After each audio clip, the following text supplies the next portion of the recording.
Yep. From this point, I can get a good view of all of my hoses, lines, and wires. They're not cut, frayed, they do not leak, and there are no missing nuts, bolts, or clamps. They're all securely mounted. My alternator, it is belt driven. It is securely mounted. There are no missing parts. And the serpentine belt is required to have no more than 3/4 inch of play, and this one does not. My exhaust system and heat shield start here and ends here. It is securely mounted and there are no missing parts. Come back up front. And here, it is free of any dents, cracks, or soot indicating an exhaust leak. My coolant reservoir, securely mounted, does not leak, and it is filled to the proper level. Done. Down here, my shock absorber and mounts are securely mounted. They do not leak, there are no missing parts, they work properly. My leaf springs, my spacers, my U-bolts, and my mounts are all securely mounted. They are not cracked or broken. There are no missing parts, and there are no missing nuts on the bottom of the U-bolts. My air lines, couplings, and fittings are all securely mounted.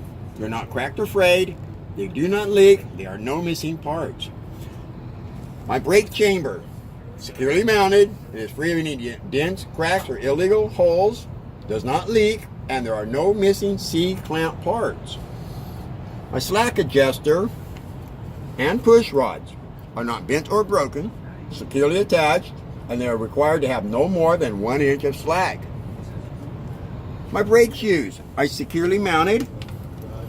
There are no missing parts. They're required to have at least 1 inch of brake pad. These have more. My drums are securely mounted. They are free of any dents, cracks, holes, or illegal welds, and they are free of any grease or oil. My inside of my rims and outside of my rims are free of any dents, cracks, holes, or illegal welds, and they have a good bead all the way around. My valve stems are securely mounted. They're not rubbing against the brake drum or the rim. They're not cracked or bent, and the cap is in place. They do not leak.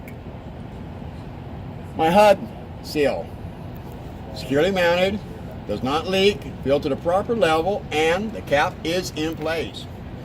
My lug nuts, there is no rust streaks here, no shiny metal here, indicating looseness, and they are all accounted and present. My tire is free on the inside and outside walls are free of any bulges, cuts, or scrapes.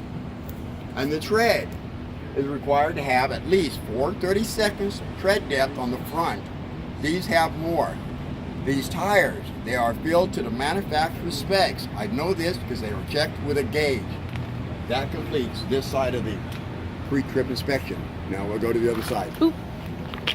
You want to Go. Okay, back up a little bit. On this side, I would inspect all of my hoses, lines, and wires, and this unit all the way from the hub all the way through to the leaf springs, the exact same way as I did the other side. Over here, I would inspect my coolant reservoir. It is securely mounted, does not leak, and it is filled to the proper level. My power steering pump reservoir, it is securely mounted, it does not leak, and it is filled to the proper level. My fill tube and dipstick both are securely mounted, they do not leak, there are no missing parts. Would you like me to show you that it is filled to the proper level? No, thank you. My air compressor pump and power steering pump both are gear driven. They're securely mounted, there's no missing parts, and they do not leak. My steering shaft and linkage is not bent or broken, and it is securely mounted, and there are no missing parts. My power steering gearbox, steering gearbox, securely mounted, does not leak, works properly. My drag link, my pitman arm drag link upper and lower control arms and tie rods are not bent or broken, securely mounted. See the tie rod? Mm-hmm. They're securely mounted. They're not bent or broken. There are no missing parts, and there are no missing tassel nuts or carter pins. That concludes this side of the pre-trip inspection for under the hood. I would now go to the fifth wheel.